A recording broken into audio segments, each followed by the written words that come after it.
Les clashs, il faut que mes petits frères arrêtent les clashs. Je crois qu'il y a beaucoup de choses qui vont changer. Grande leçon. Ils ne me diront pas que la mort d'Arafat n'a pas fait de mal à tout le monde. Même avec qui ils étaient en clash, avec qui ils ne parlaient pas. Ça fait mal à tout le monde. Je dis, il y a un moment où il faut aller bas la terre. Puis quand le coupé décalé vivra.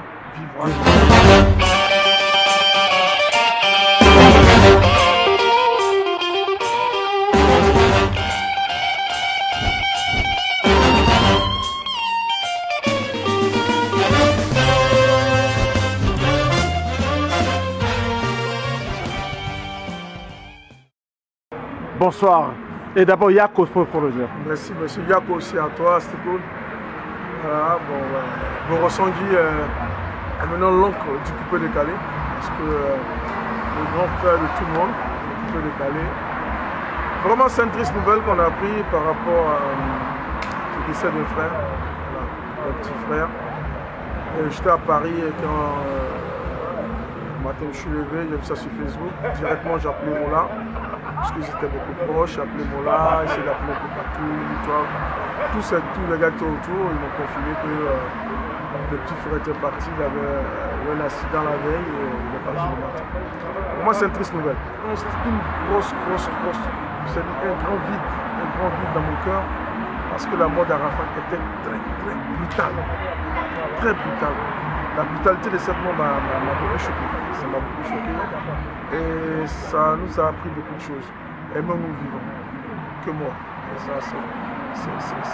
Voilà, en fait, il faisait ses vidéos, sa musique, il avait lui-même son propre style.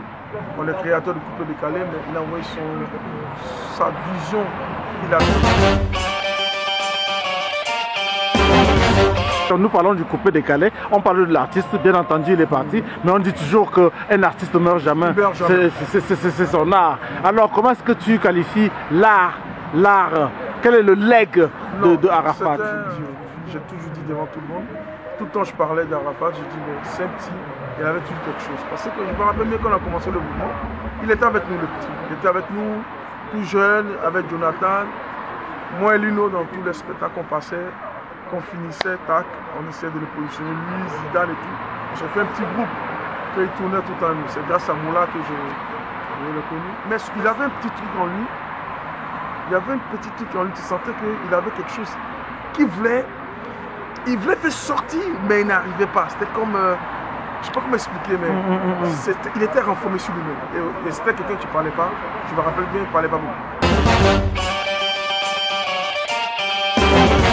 Alors, Boro, comment est-ce que tu expliques cette ascension fulgurante du petit?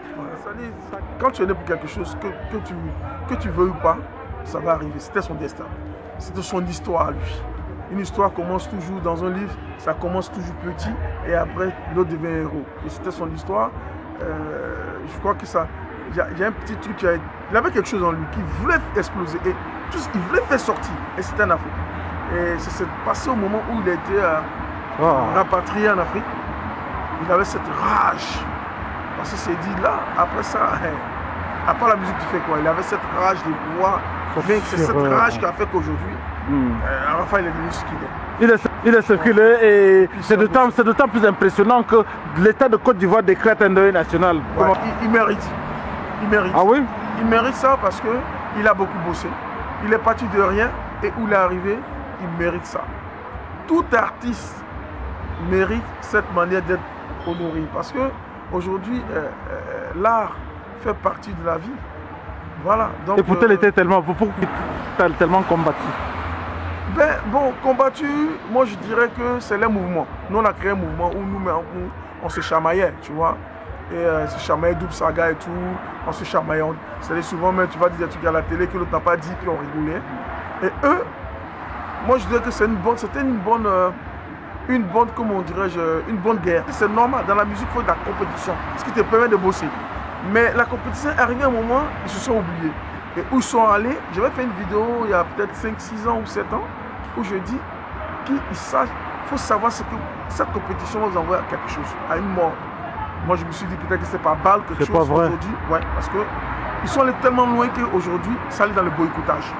Et un artiste qui est boycotté, ben c'est plus un artiste. Tu ne peux pas t'exprimer, ne pas dire ce que tu as, ne pas montrer tes trucs, et c'est le boycottage tu as amené jusqu'à ce point. Arafat, je suis sûr qu'il était désespéré, il était boycotté partout. Lui aussi, il était dedans aussi, hein, tous se boycottaient ensemble. Hein. Bon, c'est parce qu'il a eu mort aujourd'hui qu'on dit ça, mais bon.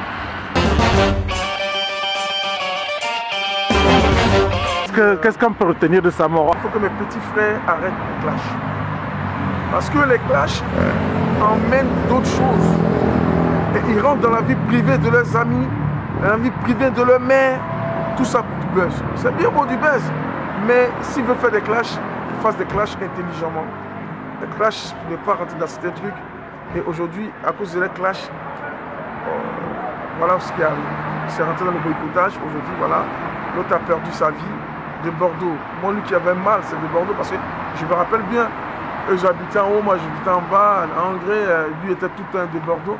Et moi, je pitié quand je pense à de Bordeaux, j'ai vraiment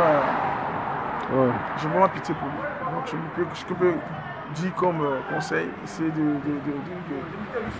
vous entendre, de s'entendre dans le coupé décalé, parce qu'aujourd'hui, dans une de ses chansons, il dit dans le Zouglou, les gens s'entendent, et le coupé décalé, les gens ne s'entendent pas. On se dit que peut-être qu'il n'y a personne dans la tête, mais je crois que très bientôt, les gens vont entendre parler de moi, ils vont entendre parler des grands du coupé décalé. Il y a quelque chose qui va se passer. Je crois qu'il y a beaucoup de choses qui vont changer. Beaucoup de choses. Parce que ça, c'est une grande leçon qu'ils ont tous eu. Ils ne me diront pas que la mort d'Arafat n'a pas fait de mal, n'a pas fait du tort à tout le monde. Même avec qui ils étaient en clash, avec qui ils ne parlaient pas. Ça fait mal à tout le monde. On se dit, il y a un moment où il faut aller par la terre. Et puis s'organiser. Aujourd'hui, tout le monde, c'est des pères de famille aujourd'hui. Ce n'est pas des gamins. Voilà. Ils ont des enfants. Ils ont des enfants qui vont aller accompagner à l'école. Et donc, c'est de dire qu'il faut que le mouvement change légèrement. Il peut faire les clashs, mais intelligemment. L'avenir du coupé décalé? Non, le coupé décalé vivra toujours. On a toujours dit, à la mort du Sagan, on a dit après du Sagan, le coupé décalé était mort. À part Arafat aussi, le coupé décalé n'est pas mort. Ça va continuer parce que ça fait partie de notre culture. Ça fait partie de la culture africaine du monde entier. Aujourd'hui, Arafat, comment vous trouvez normal que 50 Cent fait un hommage à Arafat? Ça veut dire que le coupé décalé, ça ne va pas s'arrêter. Ça va continuer. 50 Cent a fait un hommage à Arafat. Un hommage à Arafat qui va sur le net et ça m'a choqué. Vraiment, mon petit. On a vu partout, sur Closer, partout. Mais ça veut dire que le coupé décalé va continuer. Et que ça ne va pas s'arrêter. Mes petits frères, prenez le courage et puis bossez. Et puis je crois que Dieu va nous bénir et puis on va toujours faire plaisir à nos fans. À faire t'as quelque chose qui arrive là? Oui, j'avais préparé quelque chose qui devait sortir dans ce temps. Mais vu l'atmosphère et puis vu aussi, comment dirais-je, la mort d'Arafat, j'ai préféré attendre dans 2-3 mois de faire sortir quand tout va s'apaiser. Voilà. Moi, le coupé décalé vivra. Merci beaucoup. Ciao, London. Yes, I. Grazie.